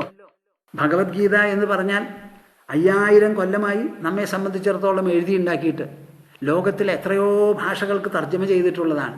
എത്രയോ പേര് വായിക്കുന്നതും ഗ്രഹിക്കുന്നതും എക്സ്പ്ലെയിൻ ചെയ്യുന്നതുമൊക്കെയാണ്. ആ ഭഗവത്ഗീതയുടെ ഒരു സ്ഥാനം നിങ്ങളുടെ ജീവിതത്തിൽ ഉണ്ടാവണം. ആ ഭഗവത്ഗീത വായിക്കുക. അതുമാതിരി ഭഗവത്ഗീത മാത്രമല്ല, ഭാഗവതമോ രാമായണമോ എന്തൊക്കെയോ ഉണ്ടോ അതെന്തെങ്കിലും വായിക്കാം. സ്തോത്രങ്ങളുണ്ട് അനവധി. പൂജ ചെയ്യുക. ആ പൂജ ചെയ്തിട്ട് അതിന് ഉപയോഗിച്ചിട്ടുള്ള തീർത്ഥം കുട്ടികളെ എല്ലാവരെയും വിളിച്ച് ഓരോ സ്പൂൺ ഉദ്ധരണി കൊണ്ട് കൊടുക്കുക. അത് കയ്യിലൊരു മുദ്ര ഉണ്ടാക്കിയതാ, ഇങ്ങനെ വെച്ച് എച്ചിലാവാതെ ഇങ്ങനെ കഴിക്കുക. അതൊക്കെ ഒരു സാത്വിക പരിശീലനം. ഇത് വെളുപ്പാൻ കാലത്ത് എപ്പോൾ നോക്കിയാലും ഫ്രിഡ്ജിൽ നിന്ന് എടുത്തു, ബോട്ടിലിൽ നിന്ന് എടുത്തു, പടപടാന്ന് കുടിച്ചു, അത് അവിടെ ബോട്ടിൽ തിരിച്ചു വെച്ചു. അതുകൊണ്ട് എന്താ ഉണ്ടാവുക? ഫ്രിഡ്ജിന് വല്ല ഗുണം ഉണ്ടാവുമോ എന്ന് എനിക്കറിയില്ല. നിങ്ങൾക്ക് സാത്വികമായിട്ടുള്ള സ്വഭാവം വരണമെങ്കിൽ അങ്ങനെയൊന്നും വെള്ളം കുടിച്ചാൽ വരില്ല. പിന്നെയും ഭേദം മൃഗങ്ങളാണ്, നമ്മളല്ല. അപ്പം അതിന് നമുക്ക് സാത്വികം എന്നുള്ളൊരു ഭാവം അവിടെ ഉൾക്കൊള്ളണം. എപ്പോഴെങ്കിലും ഒരു സമയത്തെങ്കിലും നാം ചെയ്യുന്നതിനെ ദിവ്യമോ തീർത്ഥമോ ആക്കി തീർത്ത് അത് സേവിക്കാൻ പുറപ്പെടുക. ഉദ്ദീപകമായിരിക്കുന്ന വസ്തുക്കൾ ഉപയോഗിക്കരുത്. ഉദ്ദീപകം ഇന്നത്തെ കാലത്ത് ചിലരൊക്കെ അടുത്ത് വന്നാണ്ടല്ലോ, എന്ത് സെൻ്റാണാവോ അവർ പൂശണേന്നറിയില്ല. എൻ്റെ മൂക്കിന് യാതൊരു താല്പര്യവുമില്ലാത്ത റിപ്പൾസീവ് സ്മെല്ലാണ് അവർ ഉപയോഗിക്കുന്നത്. നല്ല നല്ല സാധനങ്ങൾ കിട്ടും. ഇപ്പോൾ പന്നീർ എന്ന് പറയുന്നു, വളരെ വിശേഷമാണ്. കസ്തൂരി എന്ന് പറഞ്ഞു, അതും കുറച്ച് പഞ്ചൻ്റാണ്. അപ്പോൾ ആ നല്ല സാധനം പന്നീർ ഒരു പുഷ്പത്തിൽ നിന്ന് വരുന്നതാണ്, കസ്തൂരി വൃഷണത്തിൽ നിന്ന് വരുന്നതാണ്. അതുകൊണ്ട് ആ വ്യത്യാസം അവിടെയുണ്ട്. കസ്തൂരി ഗന്ധം ആരും ഇവിടെ പുരട്ടാറില്ല, പന്നീരെല്ലാവരും തേക്കാറുണ്ട്. ചന്ദനം, അങ്ങനെ പലതും ഉണ്ടല്ലോ. ആ മാതിരി കാര്യങ്ങളൊക്കെ ഉപയോഗിക്കുക. ഉദ്ദീപക വസ്തുക്കളൊന്നും ചെയ്യരുത്. ദിവ്യമായിരിക്കുന്ന സുഗന്ധങ്ങൾ എന്തോ അതൊക്കെ ആവാം. ജനങ്ങളോട് സംസർഗം പുലർത്തുന്ന സമയത്ത് നിങ്ങൾക്ക് പല ചങ്ങാതിമാരും ഉണ്ടാവാം. ആ ചങ്ങാതിമാരെല്ലാവരും രാജസവും താമസവുമായി എന്ന് വരാം. സാത്വികമായിരിക്കുന്ന കുറച്ച് 1-2 പേരെങ്കിലും നിങ്ങളുടെ ചങ്ങാതി വലയത്തിൽ വേണം. ആരാണത്? എങ്ങനെയാ വിവരിക്കുക? നിവൃത്തി കർമ്മ നിരതന്മാരായിട്ടുള്ളവരാണ് ഈ സാത്വികന്മാർ. ആരുടെ ഈ നിവൃത്തി കർമ്മം? ഈ ലോകത്തിലെല്ലാം പ്രവൃത്തി എന്ന് പറഞ്ഞാൽ ജനിക്കുക മരിക്കുക, ജനിക്കുക മരിക്കുക, വളരുക പഠിക്കുക, കല്യാണം കഴിക്കുക, കുട്ടികളുണ്ടാവുക, പണം സമ്പാദിക്കുക, ചെലവ് ചെയ്യുക, വാർദ്ധക്യം വരിക, പോവുക. ഇതിങ്ങനെ നീട്ടി കൊണ്ടുപോകുന്നതാണ് പ്രവൃത്തി. ഇതിനൊരു വിരാമം വരുത്തണം എന്ന് വിചാരിച്ച് ഭക്തിയിലൂടെയോ തത്വവിചിന്തനത്തിലൂടെയോ ധ്യാനത്തിലൂടെയോ ഒക്കെ പരിശ്രമിച്ച് ഈ സംസാരബന്ധം നിർത്തണം എന്ന് വിചാരിച്ച് പുറപ്പെടുന്നവരാണ് നിവൃത്തികർമ്മൻ ആൾക്കാർ. അങ്ങനെയുള്ള കുറച്ച് ആൾക്കാരെങ്കിലും നിങ്ങളുടെ മനസ്സിൽ നിങ്ങൾക്ക് സംസർഗത്തിന് വേണം. അതാണ് ഇവിടെ ആശ്രമങ്ങളിലേക്ക് ഇടയ്ക്കിടയ്ക്ക് പോകണം എന്ന് പറയുന്നത്. ആശ്രമത്തിലുള്ളവരാരാ? സംസാരം വർദ്ധിപ്പിക്കാൻ വേണ്ടിയിട്ട് ജീവിക്കുന്നവരല്ല, സംസാരം നിർത്താൻ വേണ്ടി. സംസാരം എന്ന് പറഞ്ഞാൽ ഈ പ്രപഞ്ചം, ആ പ്രാപഞ്ചികത്വം നിർത്താൻ വേണ്ടി പരിശ്രമിക്കുന്നവരാണ്. ഇടയ്ക്കിടയ്ക്ക് ഒന്ന് ആശ്രമത്തിൽ പോവുക, 1-2 ദിവസം താമസിക്കുക, അവിടെ നടക്കുന്ന കാര്യങ്ങളിൽ പങ്കെടുക്കുക, അവിടുത്തെ സ്വാമിയോ സ്വാമിനിയോ പറയുന്നത് കേൾക്കുക. ഇതൊക്കെ വളരെ അത്യാവശ്യമാണ്. നിങ്ങൾ സന്യസിക്കാനൊന്നും പോണ്ട, ആ ചിന്തയൊന്നും വേണ്ട. നിങ്ങളുടെ കുടുംബജീവിതം നന്നാവാൻ വേണ്ടി ഇതൊക്കെ ആവശ്യമാണ്. ഈ നിവൃത്തികർമ്മം അല്ലാത്ത ചില കൂട്ടരുണ്ടല്ലോ, പൊട്ട പ്രവൃത്തികളും പൊട്ട ചിന്തകളും, അവരെ ഒഴിവാക്കുക. നിങ്ങളുടെ വാസസ്ഥാനം നിങ്ങൾ തിരഞ്ഞെടുക്കണം. എവിടെയും കൊണ്ടുപോയി വീട് വയ്ക്കാനും വീട് മേടിക്കാനും നോക്കരുത്. എവിടെയാ പോണത്? അതിൻ്റെ അടുത്ത് വല്ല ദേവാലയം, ദേവക്ഷേത്രമുണ്ടോ? ആ ക്ഷേത്രത്തിന് എത്ര പഴക്കമുണ്ട്? അവിടെ ധാരാളം ആൾക്കാർ തൊഴാൻ വരാറുണ്ടോ? ഇതൊക്കെ ആലോചിച്ച് നോക്കി പവിത്രമായിരിക്കുന്ന ഒരു സ്ഥലം നിങ്ങൾ തിരഞ്ഞെടുക്കണം. ഇപ്പം ഇന്നത്തെ കാലത്ത് പലർക്കും ഭ്രമം എന്താ? കണ്ടമാനം വാഹനം പോവും, അതിൻ്റെ ഉള്ളിൽ നിന്ന് കാർബൺ മോണോക്സൈഡാണ് ഇങ്ങോട്ട് വരുന്നത്. അതൊക്കെ കഴിഞ്ഞ അതിൻ്റെ മുമ്പിൽ തന്നെ പോയി കട്ടണം. ആ വാസന മുഴുവൻ കിട്ടണം, ആ എക്സോസ്റ്റ് മുഴുവനും വാസനിക്കണം. എന്തൊരു ആ മെയിൻ റോഡിൽ നിന്ന് കുറച്ച് അകലെ ഒരു വീട് വെച്ചുകൂടെപ്പാ? ഈ ശബ്ദം നിങ്ങൾക്ക് കേൾക്കണോ? ഈ ആൾക്കാരെപ്പോഴും നിങ്ങളുടെ വീട്ടിൽ നടക്കണമെന്ന് കാണുമല്ലോ, നിങ്ങൾക്ക് അവരെയും കാണണം. ഒന്ന് ഒതുങ്ങിയിരുന്നൂടെ? എന്താ ഇങ്ങനെയുള്ള ഒരു പ്രദർശന മനസ്ഥിതി? എവിടെ പോയി നിങ്ങളുടെ തലച്ചോറിൻ്റെ ഗുണം എന്നാ ഞാൻ ചോദിക്കുന്നത്. കളിമണ്ണുകാരാ നിങ്ങളൊക്കെ. എവിടെയാ വീട് വെക്കേണ്ടതെന്ന് ആലോചിക്കണ്ടേ? ആലോചിക്കാതെ എങ്ങനെയാ നടക്കുക? 4 ഭാഗത്തും ധാരാളം വൃക്ഷങ്ങളും ചെടികളും വേണം, ഒരു ക്ഷേത്രം, അതിൻ്റെ ഉള്ളിലുള്ള ഒരാല്, ഒരു കുളം. ഇതൊക്കെ കണ്ടാൽ തന്നെ നമുക്ക് വ്യത്യാസമായില്ലോ. മനസ്സിൻ്റെ ഉള്ളിലത്തെ വിചാരം മുഴുവൻ മാവും. പിന്നെ ഷീട്ട് കളിക്കാർ, ഷീട്ട് കളി, അവർക്കൊരു കുഴപ്പമില്ല, വെറുതെ ഇരുന്ന് കുറേ ഷീട്ടാ കളിക്കും. എന്നിട്ട് എന്തിനാ ഇപ്പോൾ പ്രയോജനം? ഷീട്ടിനോ അവർക്കോ അതില്ല. അങ്ങനെയുള്ളതൊക്കെ ഒന്ന് അവോയ്ഡ് ചെയ്യുക. കാലത്ത് നേരത്തെ എണീക്കുന്ന സ്വഭാവം വളർത്തുക, നേരത്തെ കിടക്കും ചെയ്യാം, നേരത്തെ കിടന്ന് നേരത്തെ എണീക്കുക. നിത്യകർമ്മങ്ങൾ, പ്രത്യേകം ആഴ്ച അലങ്കാരങ്ങൾ, ഇങ്ങനെയൊക്കെ ഉണ്ടല്ലോ ചില പ്രത്യേക ദിവസം. ഇന്ന് തിങ്കളാഴ്ചയാണ്, അതുകൊണ്ട് ഞാൻ ശിവദർശനം കഴിക്കാൻ പോവാണ്. ഇന്ന് വെള്ളിയാഴ്ചയാണ്, ഒരു ദേവീക്ഷേത്രത്തിൽ പോയി തൊഴും. അങ്ങനെ എന്തെങ്കിലും ചില ചിട്ടകൾ നിങ്ങൾക്ക് വേണം. അല്ല, നിത്യകർമ്മങ്ങൾ ഉണ്ടെങ്കിലോ അത് ഏറ്റവും വിശേഷമായി. കാമ്യകർമ്മങ്ങൾ ഉണ്ടെങ്കിൽ അതൊക്കെ വിടുക. എന്തെങ്കിലും പ്രത്യേക ഉദ്ദേശത്തോടു കൂടിയോ ആശയോടു കൂടിയോ നിങ്ങൾ എന്തെല്ലാം ചെയ്യാൻ പുറപ്പെടുന്നോ അതൊക്കെ വിടുന്നതാണ് സത്വഗുണം. അതൊക്കെ പുലർത്തുന്നതല്ല, അത് നിങ്ങൾ ഉപേക്ഷിക്കണം. ക്ഷുദ്രദേവതകളെ ഒരിക്കലും ഉപാസിക്കരുത്. ഞാൻ ഈ ക്ഷുദ്രദേവതകളുടെ പേര് പറഞ്ഞാൽ പലർക്കും അതുകൊണ്ട് അലോക്യം തോന്നും. അതുകൊണ്ട് ഞാൻ ഒന്നും പറയുന്നില്ല. അനവധി ക്ഷുദ്രദേവതകളുണ്ട്, അവർക്കൊക്കെ വലിയ പ്രചാരമുണ്ട്. നിങ്ങൾ അതൊന്നൊക്കെ ഒഴിവായി നിന്നോളൂ. ഉപാസിക്കുന്നുണ്ടെങ്കിൽ പരമേശ്വരനെ, പരമാത്മാവിനെ, പരമദൈവത്തെ, ഒരേ ഒരു ദൈവം, അതിനെ ഉപാസിച്ചോളൂ. അതിൻ്റെ ഉള്ളിൽ പിന്നെ കരട്, പൊടി, സ്പേഡ്, ഏഴാങ്കൂലി ഇങ്ങനെയൊന്നും വേണ്ട. അതൊക്കെ അങ്ങോട്ട് വിട്ടുകളയുക. ഒറ്റ എണ്ണത്തിനെ പിടിക്കുക. ഒരു മരത്തിന് വെള്ളം ഒഴിക്കുമ്പോൾ എവിടെയാണ് ഒഴിക്കുക? കടയിലാണ് ഒഴിക്കുക. അതിന് കൊമ്പിനും ചില്ലയ്ക്കും ഒക്കെ കിട്ടിക്കോളും, മേലെ പൂവിനൊക്കെ. അപ്പോൾ ഒരൊറ്റ ദൈവം.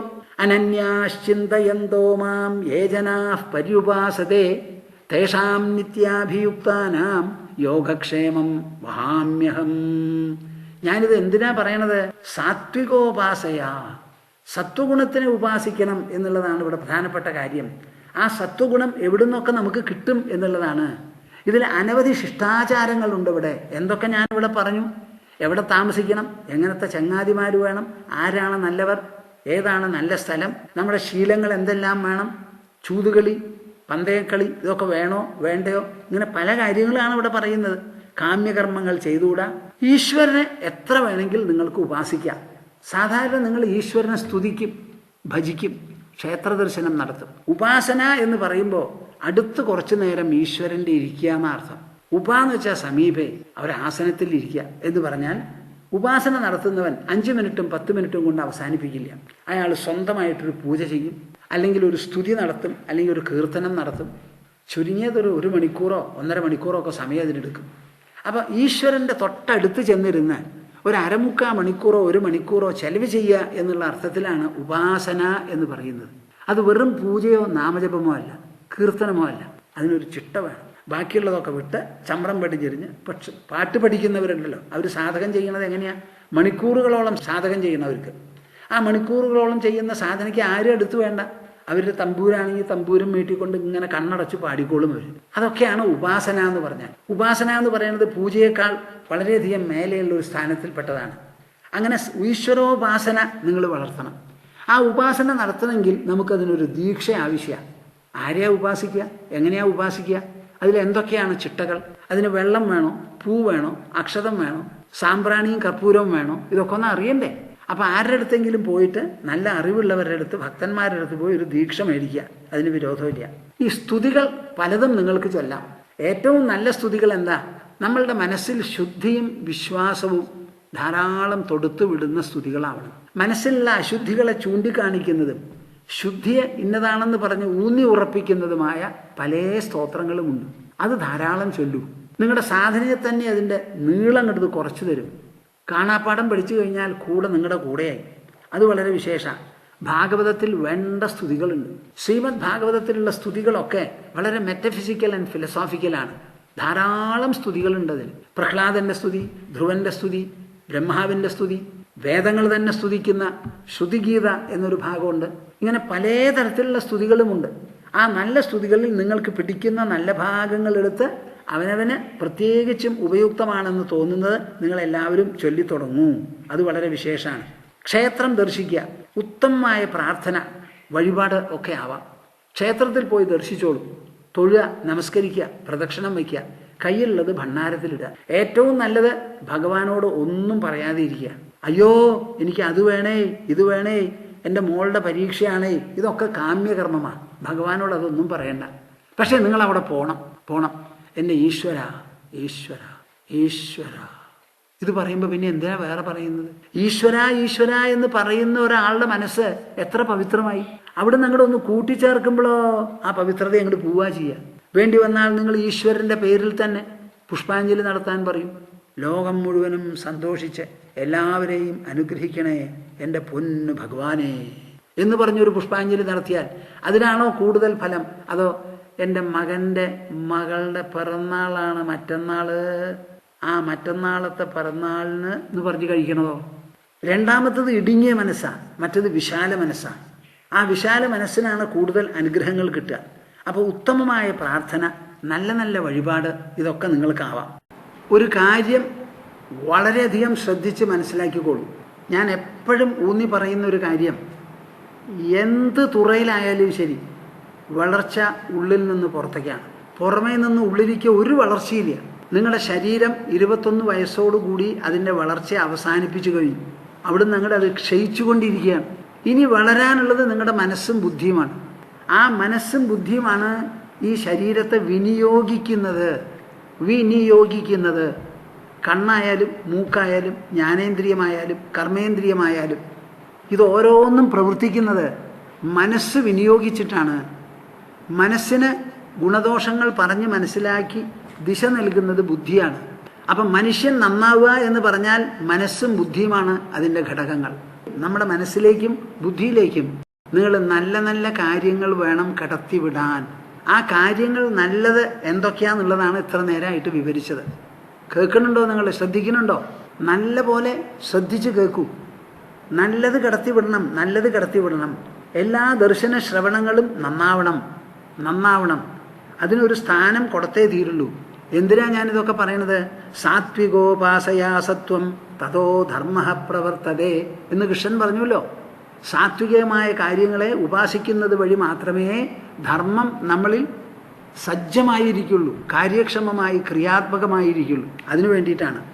ഇനി ഞാൻ കുറേ ശ്ലോകങ്ങൾ എൻ്റെ മനസ്സിൽ തോന്നുന്നത് പറയാം. എന്തിനാ അത് പറയണത്?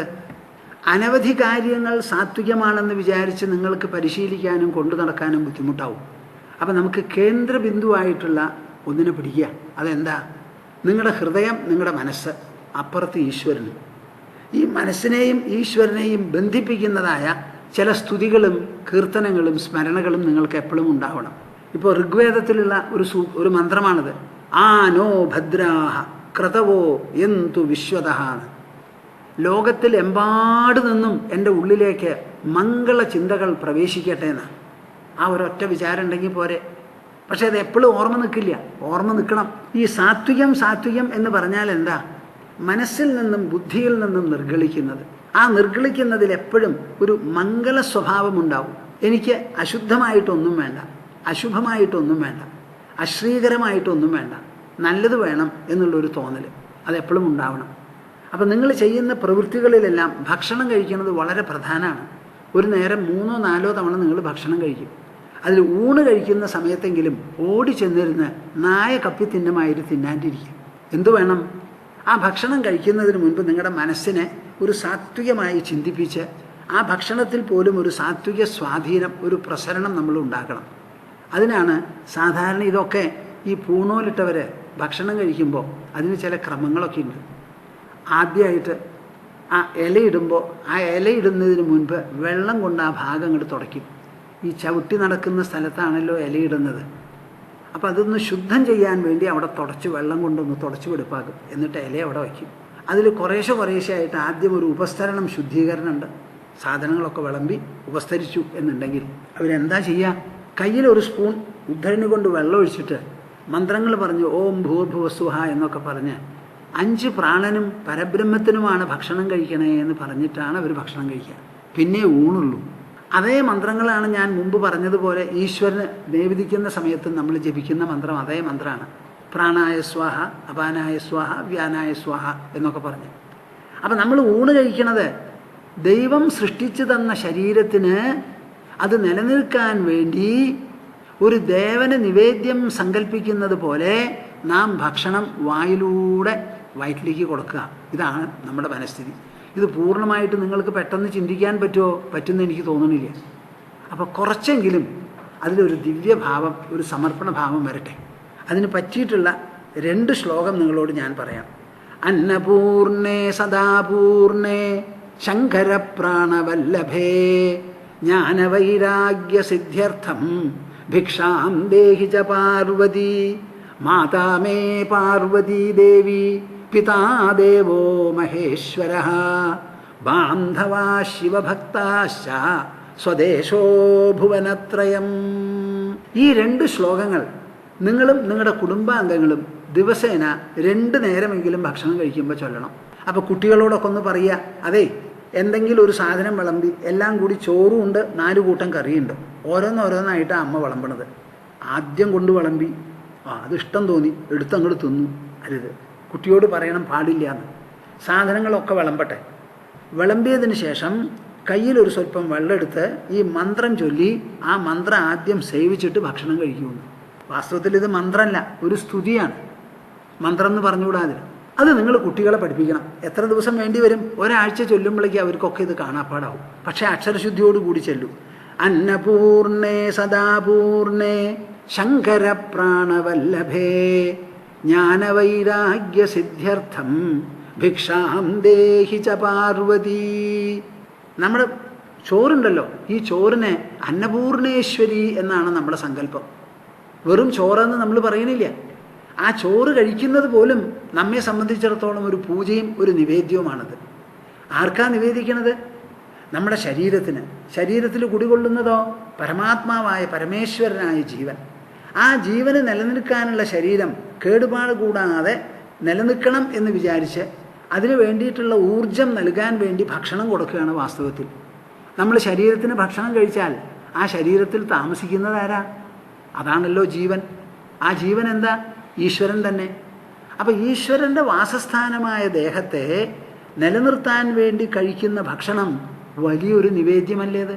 അപ്പം ആ സമയത്ത് അന്നപൂർണേശ്വരിയെ ഓർമ്മ വെച്ചുകൊണ്ട്, പാർവതിയെ ഓർമ്മ വെച്ചുകൊണ്ട് കഴിക്കുകയാണ്. ഹേ അന്നപൂർണേ സദാ പൂർണേ, എപ്പോഴും പൂർണ്ണയായിട്ടുള്ളോളെ, ശങ്കരപ്രാണവല്ലഭേ, ശങ്കരന് പ്രാണവല്ലഭയായിട്ടുള്ളവേ, ജ്ഞാനവൈരാഗ്യസിദ്ധ്യർത്ഥം, എനിക്ക് ജ്ഞാനവും വൈരാഗ്യവും ഉണ്ടാവണം. ഞാൻ കഴിക്കുന്നത് ഭക്ഷണമാണ്. ഈ ഭക്ഷണം മനസ്സിലേക്കല്ല പോകുന്നത്, ഇത് ബുദ്ധിക്കല്ല പോകുന്നത്, ഇത് ആമാശയത്തിലേക്കാണ് പോകുന്നത്. ഇതിൽ നിന്നുണ്ടാകുന്ന രക്തവും ഊർജവും ശരീരം പ്രവർത്തിക്കാൻ മാത്രം വേണ്ടിയാണ്. തലച്ചോറിനും ഉണ്ട്, അതുകൊണ്ട് മനസ്സും ബുദ്ധിയും ഉൾപ്പെടുത്താം. പക്ഷേ ഈ ആഹാരം വാസ്തവത്തിൽ മനസ്സിനും ബുദ്ധിക്കും ഉള്ളതല്ല. മനസ്സിനും ബുദ്ധിക്കുമുള്ള ആഹാരം എന്താ? ജ്ഞാനവൈരാഗ്യസിദ്ധ്യർത്ഥം. എനിക്ക് ജ്ഞാനം വേണം, വൈരാഗ്യം വേണം. ജ്ഞാനം എന്ന് പറഞ്ഞാലോ ഈശ്വരജ്ഞാനം. അവരവരുടെ ജീവിതം സന്ധാരണം ചെയ്യാൻ വേണ്ടി, മുന്നോട്ട് പോകാൻ വേണ്ടി എന്തെല്ലാം അറിവുണ്ടോ അത് മുഴുവനും. അതിൽ ആത്മജ്ഞാനവും പെടും. ഒരു പക്ഷേ ആത്മജ്ഞാനം മുഖ്യമാകാനും വിരോധമില്ല. വൈരാഗ്യമോ, ഈ ലോകത്തിൽ പലതും നടക്കുന്നുണ്ട്. ജന്മ മൃത്യു ജരാ വ്യാധി ദുഃഖ ദോഷാനുദർശനം എന്നാണ് കൃഷ്ണൻ ഭഗവത്ഗീതയിൽ 13-ാമത്തെ അധ്യായത്തിൽ പറയുന്നത്. ജന്മം, മൃത്യു, ജര, വ്യാധി, ദുഃഖം, ദോഷം, ഇതൊക്കെ ഈ ലോകത്തിലുള്ളതാണ്. അപ്പോൾ ഇതെല്ലാം ഓരോരോ കാലത്ത് വന്നു ചേരുമ്പോൾ അത് നേരിടാനും എല്ലാറ്റിനും ഒരു ഉപേക്ഷാബുദ്ധി ഉണ്ടാവാനും വേണ്ടി എനിക്ക് വൈരാഗ്യം വേണം. ഈ ജ്ഞാനവും വൈരാഗ്യവും ചേർന്നാലേ ഈ ലോകത്തിൽ ജീവിക്കാൻ പറ്റുള്ളൂ. ആ ജ്ഞാനവും വൈരാഗ്യവുമാണ് എൻ്റെ മനസ്സിനും ബുദ്ധിക്കുമുള്ള പോഷണം. അത് ഭവതി തരണം. ഭിക്ഷാം ദേഹിച്ച പാർവതി, അതിനുള്ള ഭിക്ഷയാണ് എനിക്ക് ആവശ്യം. അപ്പം ഞാൻ ഈ ഭക്ഷണം കഴിക്കുന്നു എന്നുള്ളത് ശരി, അത് ശരീരത്തിനാണ്. എനിക്കൊരു ഭിക്ഷ മനസ്സിനും ബുദ്ധിക്കും വേണമെങ്കിൽ അത് ജ്ഞാനവും വൈരാഗ്യവുമാണ്. അത് ദേവി പ്രസാദിച്ച് എനിക്ക് തരണം. എന്നിട്ട് പറയാണ്, നമ്മൾ ഈ ലോകത്തിൽ ജീവിക്കുന്നുണ്ടല്ലോ, ഒരു കുടുംബത്തിലാണ് ജനിച്ചത്, കുടുംബാംഗങ്ങളോടുകൂടിയാണ് വാസം. പക്ഷേ എൻ്റെ മനസ്സ് കുടുംബത്തിലും കുടുംബാംഗങ്ങളിലും ഒതുങ്ങി നിന്നാൽ പറ്റില്ല, അതിന് വികാസം വേണം. മാതാമേ പാർവതീ ദേവി പിതാദേവോ മഹേശ്വര. ദേവി പാർവതി എൻ്റെ അമ്മയാണ്, പരമേശ്വരനോ എൻ്റെ അച്ഛനാണ്. ബാന്ധവാ ശിവഭക്താശ്ച, എവിടെയെല്ലാം ശിവഭക്തന്മാരുണ്ടോ അവരൊക്കെ എൻ്റെ ബാന്ധവന്മാരാണ്, സ്നേഹിതന്മാരാണ്. സ്വദേശോ ഭുവനത്രയം, ഈ 3 ലോകവും എനിക്ക് ഭുവനത്രയം. എന്താ ഈ ഭുവനത്രയ ശബ്ദത്തിന് അർത്ഥം? എല്ലാവരും വിചാരിക്കും ഭൂമി, സ്വർഗം, പാതാളം എന്നൊക്കെ പറയും. 3 ലോകം. ഏതാ ഈ 3 ലോകം? നാം ഈ കാണുന്നത് ജാഗ്രത ലോകയായുള്ളൂ. ഉണർന്നിരിക്കുമ്പോൾ കാണുന്ന ലോകമാണത്. ഇനി സ്വപ്നം കാണുമ്പോൾ വേറൊരു ലോക, അത് ഇതുമായിട്ട് യാതൊരു ഇടച്ചിലുമില്ല. അത് ആന്തരലോക. ഇത് ഇന്ദ്രിയങ്ങളുടെ മുൻപിലുള്ള ബാഹ്യലോക. അത് മനസ്സ് രചിക്കുന്ന സ്വതന്ത്ര ഉൾലോകമാണത്. പിന്നെയോ 6 മണിക്കൂറോ 8 മണിക്കൂറോ ഒന്നുമില്ലാതെ കിടന്നുറങ്ങണം, അതും ഒരു ലോകമാണ്, ആത്മലോകമാണത്. അങ്ങനെ 3 ലോകമുണ്ടല്ലോ. സ്വദേശോ ഭുവനത്രയം. ഈ ജാഗ്രത്തിലും സ്വപ്നത്തിലും സുഷുപ്തിയിലും ഞാൻ ഏറ്റുമുട്ടുന്നതോ സംസർഗം നടത്തുന്നതോ സമ്പർക്കം നടത്തുന്നതോ ആയ 3 ലോകമുണ്ടല്ലോ, അത് മുഴുവനും എൻ്റെ സ്വദേശമാണ്. ഞാൻ ഈ വീട്ടിൽ എൻ്റെ ശരീരം ജീവിക്കണു എന്നുള്ള ശരി, മനസ്സുകൊണ്ട് ഞാൻ ഈ ഭുവനത്രയത്തെയും എൻ്റെ വീടോ സ്വദേശമോ ആക്കി തീർക്കുന്നുണ്ട്. അതിനുവേണ്ടി അനുഗ്രഹിക്കണം എന്ന് പറയാം. എവിടെ പോയി ഈ കാര്യങ്ങൾ? Can you imagine the sublimity and the extensiveness of this kind of an invocation? എത്ര വിശേഷപ്പെട്ടതാണത് എന്ന് ആലോചിച്ച് നോക്കൂ. അന്നപൂർണേ സദാപൂർണേ ശങ്കരപ്രാണവല്ലഭേ ജ്ഞാനവൈരാഗ്യസിദ്ധ്യർത്ഥം ഭിക്ഷാം ദേഹി ച പാർവതി. മാതാ മേ പാർവതീ ദേവി പിതാ ദേവോ മഹേശ്വര. ബാന്ധവാ ശിവഭക്താശ്ച സ്വദേശോ ഭുവനത്രയം. ഇതെന്തിനാ ഞാൻ പറഞ്ഞത്? നിങ്ങളുടെ ഭക്ഷണം വളരെ പ്രധാനപ്പെട്ടതാണ്. നമ്മുടെ നിലനിൽപ്പിൽ ഒരു ദിവസം 3 or 4 തവണ നാം ഭക്ഷണം കഴിക്കുന്നുണ്ട്. ആ 4 തവണ കഴിക്കുന്ന ഭക്ഷണവും സാത്വികമാക്കി തീർക്കാനുള്ള ഒരു പ്രയത്നം, ഒരു വിശേഷ ബുദ്ധി, ഒരു വിവേകം നിങ്ങളിലുണ്ടാവണം. ഭക്ഷണത്തിനെ പറ്റി പറയുമ്പോൾ പലതും പറയാനുണ്ട്. ഭക്ഷണം പാകം ചെയ്ത് കഴിക്കുന്നതിന് മുൻപ് അതിന് 3 തരത്തിലുള്ള അശുദ്ധിയാണ്. എന്താ അശുദ്ധികൾ? ഒന്ന്, ഉപയോഗിക്കുന്ന സാമഗ്രികളുണ്ടല്ലോ, ദ്രവ്യങ്ങളിലുള്ള അശുദ്ധി. പാകം ചെയ്യുന്ന സ്ഥലത്തിലുള്ള അശുദ്ധി. നിങ്ങൾക്കറിയാം, ഇന്നത്തെ കാലത്ത് നമ്മളൊക്കെ ടേബിൾ കിച്ചനാണ്. അതിൽ ഗ്യാസ് സ്റ്റൗ ഇവിടെ ഉണ്ടാവും. ഏകദേശം ഒരു 4 അടി അകലെ സിങ്കും ഉണ്ടാവും. ആ സിങ്കിൽ മുഴുവൻ കഴുകിക്കളയണതാണ്. ഇവിടെയോ ഉള്ളിലേക്ക് വയ്ക്കാനുള്ള പാകം ചെയ്യലാണ്. അവിടെ ഒരു സ്ഥലത്ത് ഉപയോഗിച്ച് കഴിഞ്ഞ് വൃത്തികേടുകൾ കഴുകണു, ഇവിടെ നമ്മൾ ഭക്ഷണം കഴിക്കാനുള്ളത് പാകം ചെയ്യണു. ഇത് രണ്ടും തമ്മിൽ 4 അടിയേ വ്യത്യാസമുള്ളൂ. ആലോചിച്ച് നോക്കണം. കണ്ണിൽ എണ്ണ ഒഴിച്ച് സൂക്ഷിച്ച് വെച്ചിട്ടില്ല എന്നുണ്ടെങ്കിൽ ആ സിങ്കിലത്തെ അഴുക്കുകളൊക്കെ ചിലപ്പോൾ ഇങ്ങോട്ട് കുറേശ്ശെയായിട്ട് സംക്രമിച്ചു വരും. അപ്പോൾ വീട്ടമ്മമാർക്ക് ശ്രദ്ധ കൂടണം. നിങ്ങൾ വിചാരിച്ചു നല്ല സൗകര്യം എനിക്കെന്നാ. സൗകര്യമാണെന്ന് പറഞ്ഞ് ഞെളിഞ്ഞോളൂ. കണ്ണിൽ എണ്ണ ഒഴിച്ചിരുന്നാലേ ഈ സിങ്കും ഇത് തമ്മിൽ ബന്ധം വരാതിരിക്കാൻ പറ്റുള്ളൂ. വളരെ നല്ലോണം ശ്രദ്ധിക്കണം. അപ്പോൾ ആ സ്ഥലത്തിലുള്ള അശുദ്ധി, ഉപയോഗിക്കുന്ന പദാർത്ഥത്തിലുള്ള അശുദ്ധി. പിന്നെ 3ാമത്തതോ, പാകം ചെയ്യുന്ന മനസ്സിലും കൈകാലുകളിലുമുള്ള അശുദ്ധി. നിങ്ങളുടെ മനസ്സ് നല്ല മനസ്സോട് കൂടിയിട്ടാണോ പാകം ചെയ്യണത്? ഞാൻ എൻ്റെ കുടുംബാംഗങ്ങൾക്ക് ഞാനടക്കം എത്രയോ കാലം ദശാബ്ദങ്ങളോളം ജീവൻ നിലനിൽക്കണം ആരോഗ്യത്തോടു കൂടി. അതിന് ഞാൻ കൊടുക്കുന്ന ഭക്ഷണമാണിത്. അപ്പോൾ ഈ ഭക്ഷണത്തിൻ്റെ വ്യാപ്തി എത്രയുണ്ട്? ദശാബ്ദങ്ങളോളമുണ്ട്. ഓരോരുത്തരും എന്തൊക്കെയാണ് പ്രവൃത്തി ചെയ്യണമെന്ന് പറയാൻ പറ്റില്ല. നല്ല ഉദ്യോഗസ്ഥന്മാരുണ്ടാവാം, ചെറുജോലി ചെയ്യുന്നവരുണ്ടാവാം, കുട്ടികൾ പഠിച്ച് ഏതേത് സ്ഥാനമാനങ്ങളിൽ എവിടെയൊക്കെ പോകാൻ പോകണു, ചന്ദ്രനിലേക്കാണോ പോകണേ ഒന്നും പറയാൻ പറ്റില്ല. അപ്പോൾ വലിയ വ്യാപ്തിയുള്ളതാണ്. അതിനൊക്കെ വേണ്ടിയിട്ടുള്ള ഭക്ഷണമാണ് ഞാൻ പാകം ചെയ്യുന്നത്. ഇത് ഏറ്റവും നല്ല മനസ്സോടുകൂടി, അത്യുത്തമ ഭാവനകളോടുകൂടി, പരമശുദ്ധമായി അവരുടെ ആരോഗ്യവും അവരുടെ പ്രസന്നതയും അവരുടെ മനസ്സിൻ്റെയും ബുദ്ധിയുടെയും പ്രേരണകളും പ്രചോദനങ്ങളും എല്ലാം നന്നാവാൻ വേണ്ടി വേണം ഞാൻ ഈ ഭക്ഷണം പാകം ചെയ്യാൻ എന്ന് വിചാരിച്ച് നിങ്ങൾ ചെയ്യുന്നുണ്ടോ? ഉണ്ടാവില്ല. ചിലപ്പോൾ വീട്ടിൽ സംസാരിച്ചത്, കുടുംബക്കാരായിട്ട് സംസാരിച്ചത്, ഭർത്താവായിട്ടുള്ള ഉരസൽ, ഇതൊക്കെ മനസ്സിലുണ്ടാവും. ഭക്ഷണം പാകം ചെയ്യുമ്പോൾ അതൊക്കെ അങ്ങോട്ട് മാറ്റി വയ്ക്കാൻ പെട്ടെന്ന് ആർക്കും സാധിക്കില്ല. സ്വിച്ച് ഇങ്ങനെ ഓഫ് ചെയ്യണമാതിരി പറ്റില്ലല്ലോ മനസ്സിനെ സ്വിച്ച് ചെയ്യൽ. അപ്പോൾ എന്ത് വേണം? നല്ല മനസ്ഥിതിയോടുകൂടി വേണം. ഇത് മുഴുവനും ഉണ്ടാവാത്തതിൻ്റെ പേരിൽ ഈ സ്തുതികൾ ചൊല്ലുന്നതോടുകൂടി ആ ദോഷങ്ങളൊക്കെ പരിഹരിക്കപ്പെട്ടു. ഒരു ദിവ്യഭാവം ഭക്ഷണത്തിലും കഴിക്കുന്നവരിലും വിളമ്പുന്നവരിലും ഉണ്ടായി. അതിന് എത്ര സമയം വേണം? പരമാവധി ഒരു 2 മിനിറ്റ് 3 മിനിറ്റ് വേണം. അങ്ങനെ ഒരു 3 6 മിനിറ്റോ അല്ല 3 9 മിനിറ്റോ ദിവസേന നിങ്ങൾ ചെലവ് ചെയ്യും. ഇത് വളരെ പ്രധാനമാണ്. സത്വഗുണം വളർത്താനാണ് പറയുന്നത്. സാത്വികോപാസയാ സത്വം തതോ ധർമ്മ പ്രവർത്തതേ. ഞങ്ങളായിട്ട് പരിചയപ്പെട്ടവരൊക്കെ ഈ മന്ത്രം ചൊല്ലാറുണ്ട്. പലരും അത് തുടങ്ങിയിട്ടുണ്ട് വീട്ടിൽ. അപ്പോൾ കുട്ടികൾക്കൊക്കെ ഒരു നിയന്ത്രണമായി. അവർക്ക് പറഞ്ഞാൽ മനസ്സിലാവും. എന്തെങ്കിലും വിളമ്പുമ്പോഴേക്കും അതെടുത്ത് തൊട്ട് നിൽക്കില്ല. അങ്ങനെയൊക്കെ ഒരു ചിട്ടയൊക്കെ വരും. ഇനിയോ കുറേ ഭക്തിയുള്ള നല്ല നല്ല ശ്ലോകങ്ങളുണ്ട്. ഇത് നമ്മുടെ ജീവിതത്തിനെ വിലയിരുത്തുന്നതാണ്. കുറേ ഞാൻ പറഞ്ഞ് മനസ്സിലാക്കാമെന്ന് വിചാരിക്കുന്നു.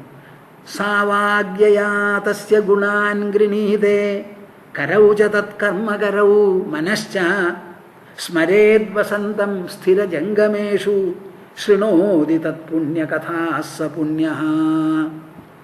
സാവാഗ്യയാ തസ്യ ഗുണാൻ ഗൃണീതേ കരൗ ച തത്കർമ്മകരൗ മനശ്ച സ്മരേദ് വസന്തം സ്ഥിരജംഗമേഷു ശൃണോതി തത്പുണ്യകഥാഃ സ പുണ്യഃ. 10ാം സ്കന്ധത്തിൽ 80ാം അധ്യായത്തിലുള്ള ശ്ലോകങ്ങളാണ്. 3ഉം 4ഉം ശ്ലോകങ്ങളാണ്. സാവാഗ്യയാ തസ്യ ഗുണാൻ ഗൃണീതേ. കേൾക്കണുണ്ടോ പ്രേക്ഷകരെ നിങ്ങൾ? ഞാൻ വേറെ ഒരാളുടെ കാര്യമല്ല പറയുന്നത്, നിങ്ങളുടെ കാര്യമാണ് പറയുന്നത്. നിങ്ങൾ ഓരോരുത്തരുടെയും കാര്യങ്ങളാണ്. നിങ്ങൾക്ക് എല്ലാവർക്കും വായില്ലേ? ഉവ്വ്. നാവുണ്ടോ? ഉവ്വ്. ആ നാവും വായും നല്ലതാണോ? അറിയില്ല. നിങ്ങൾക്ക് അറിയില്ല. ആ നല്ല നാവിൻ്റെ ലക്ഷണമാണ് ഇവിടെ പറയുന്നത് ഭാഗവതം. സാവാഗ്യയാ തസ്യ ഗുണാൻ ഗൃണീതേ. ഈ ലോകം മുഴുവനും സൃഷ്ടിച്ച് സന്ധാരണം ചെയ്തുകൊണ്ട് അപ്രത്യക്ഷമെങ്കിലും വളരെയധികം ശക്തിമത്തായി നിലനിൽക്കുന്ന ഒരു ഈശ്വര പ്രഭാവമുണ്ട്. അതിന് നിങ്ങൾ ഈശ്വരൻ എന്ന് പറയേണ്ട, അന്തിമമായിരിക്കുന്ന ഒരു സത്യം, സുപ്രീം ഇൻ്റലിജൻസ് എന്ന് പറഞ്ഞോളൂ. ആ പ്രഭാവത്തിൻ്റെ ഗുണഗണങ്ങളെയും മഹാത്മ്യങ്ങളെയും കീർത്തിക്കാത്തതായിട്ടുള്ള ഒരു നാവുണ്ടല്ലോ. നിങ്ങൾക്ക് കുട്ടികൾക്ക് നിങ്ങൾ പേരിടുന്ന സമയത്ത് ആ പ്രഭാവത്തിനെ സൂചിപ്പിക്കുന്ന എന്തെങ്കിലും പേരായിരിക്കണം കുട്ടികൾക്കിടുന്നത്. അല്ലാണ്ട് കുക്രു ചുക്രു എന്നൊന്നും പേരിട്ടത് കൊണ്ട് കാര്യം നടക്കില്ല.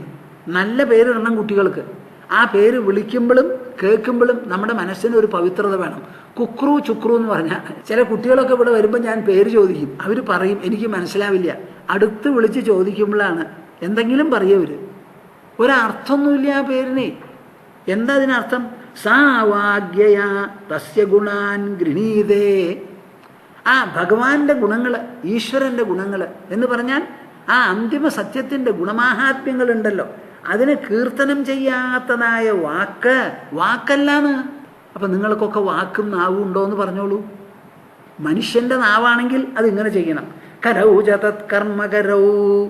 ആ ഈശ്വരന് വേണ്ടി ഒരു തുളസീപത്രമെങ്കിലും ഒരു പടത്തിൻ്റെ മുൻപിൽ വയ്ക്കാത്തതായ കൈയുണ്ടല്ലോ, ആ കൈയല്ല. ഇന്നത്തെ കാലത്ത് മോതിരിടാൻ ഒരു കണക്കൊന്നുമില്ല. തള്ളവിരലിട്ടവരെ ഞാൻ കണ്ടിട്ടില്ല, ബാക്കി എല്ലാറ്റിലും കൊണ്ടിടും. നമ്മളിവിടെ ഒരു സമ്പ്രദായമുണ്ട്, ഈ പാമ്പ് വിരൽ നടുവിരലിടരുതെന്ന്. അതും അവർ മാനിക്കില്ല.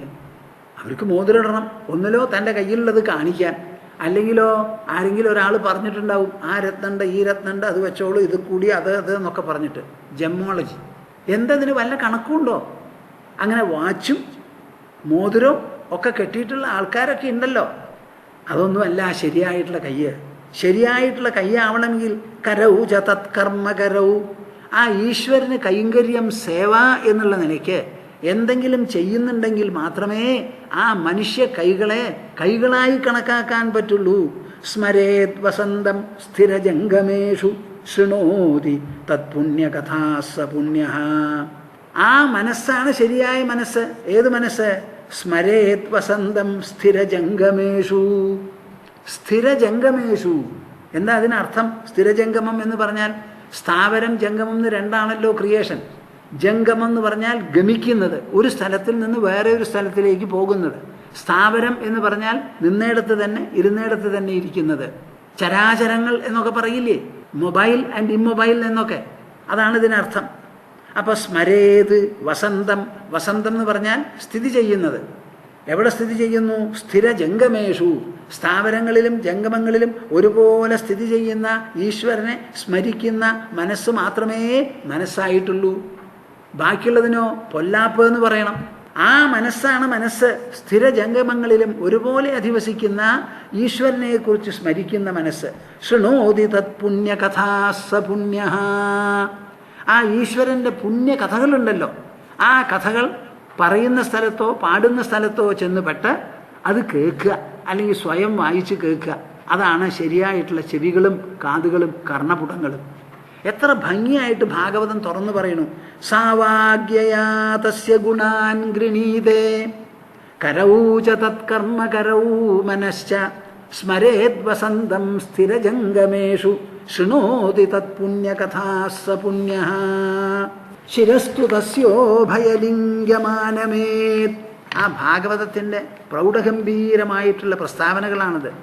ശിരസ്തു തസ്യോഭയലിംഗമാനമേത് തദേവ യത് പശ്യതി തദ്ധി ചക്ഷുഃ അംഗാനി വിഷ്ണോരഥ തജ്ജനാനാം പാദോദകം യാനി ഭജന്തി നിത്യം. ശിരസ്തു തസ്യോഭയലിംഗമാനമേത്. ആ ശിരസ്സാണ് ശിരസ്. ശിരസ്സുണ്ടെങ്കിൽ നമ്മൾ എന്തു വേണം? തസ്യോഭയലിംഗമാനമേത്. ഭഗവാന്റെ ഉഭയലിംഗം, രണ്ടു വിധത്തിലുള്ള ലിംഗം. ലിംഗം എന്ന് പറഞ്ഞാൽ എന്താ? പ്രതീകമായിട്ടുള്ളത്, വിഗ്രഹമായിട്ടുള്ളത്. ഏതൊക്കെയാണ് ഈ ഉഭയലിംഗം? സ്ഥാവരം ജംഗമം എന്ന് രണ്ടെണ്ണത്തിനെ പറ്റി പറഞ്ഞില്ലേ? ക്ഷേത്രങ്ങളിലും അതുപോലെയുള്ള തീർത്ഥസ്ഥാനങ്ങളിലുമൊക്കെ പ്രതിഷ്ഠിച്ചിട്ടുള്ള ശിലാരൂപത്തിലുള്ള നിശ്ചല പ്രതീകങ്ങളാണ് വിഗ്രഹങ്ങൾ. അതൊന്ന്. പിന്നെയോ സഞ്ചരിച്ചു കൊണ്ടിരിക്കുന്ന തത്വജ്ഞാനികളും ഭാഗവതോത്തമന്മാരും അവരെ രണ്ടുപേരെയും തെരഞ്ഞു പിടിച്ച് ചെന്ന് നമസ്കരിക്കാത്തതായ ശിരസ്സല്ലാം. കേൾക്കണുണ്ടോ പ്രേക്ഷകരെ? നിങ്ങളുടെ കുട്ടികൾക്ക് ഇത് പറഞ്ഞ് മനസ്സിലാക്കി കൊടുത്തിട്ടുണ്ടോ? എന്തുകൊണ്ട് കൊടുത്തിട്ടില്ല? വെറുതെ നിങ്ങൾ നമസ്കരിക്കൂ നമസ്കരിക്കൂ എന്ന് പറഞ്ഞാൽ പറ്റില്ല. അതിൻ്റെ പശ്ചാത്തലം അറിയണം. ഭാഗവതമാണിത് പറയുന്നത്. ഭാഗവതത്തിൻ്റെ തുടക്കം എവിടുന്ന? ഈശ്വരൻ എന്ന് വെറുതെയല്ല. സദ്യോ ഹൃദ്യ അവരുദ്ധ്യതേത്ര കൃതിഭി ശുശ്രൂഷുഭിസ്തക്ഷണാത് താപത്രയോന്മൂലനം വേദ്യം വാസ്തവമത്ര വസ്തുശിവദം എന്നൊക്കെ പറഞ്ഞിട്ടാണ് പുറപ്പെട്ടിരിക്കുന്നത്. ആ ഭാഗവതം പറയണു ഭഗവാന്റെ രണ്ട് വിധത്തിലുള്ള ലിംഗങ്ങളാണ്.